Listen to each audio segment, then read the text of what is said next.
saya Mas Buhin dari D3 Teknik Elektronika A, di mana di sini saya membicarakan tentang makalah saya terkait tentang K3 dalam bidang konstruksi bangunan. Kita sudah tahu bahwasanya di setiap pertumbuhan ekonomi selalu diselingi dengan yang namanya pembangunan. Bahkan infrastruktur dicanangkan akan naik 2 kali lipat lebih banyak daripada tahun sebelumnya oleh pemerintahan sekarang.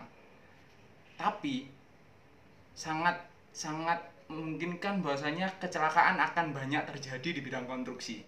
Bahkan banyak penelitian juga mengatakan bahwasanya dari 1.500 kecelakaan kerja, 200 fatality-nya itu dari bidang konstruksi. Itu yang paling banyak.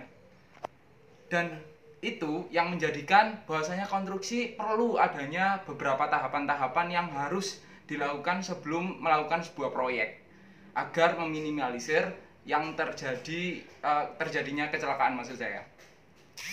Maka dari itu di bidang konstruksi tahapan-tahapannya mulai dari penggalian, pembangunan pondasi, pembangunan baja, beton, dan pengerukan kembali. Lah itu 5 tahapan yang mengawali terjadinya suatu proyek.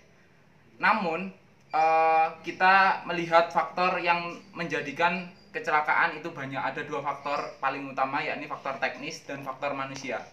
Yang paling fatal adalah faktor manusianya, karena banyak sekali heterogen manusia antar manusia, dan setiap orang juga memiliki skill membangun yang berbeda-beda. Bahkan setiap tukang di setiap kota maupun wilayah itu juga memiliki skill melipir, ngecat, dan lain itu juga cukup berbeda-beda.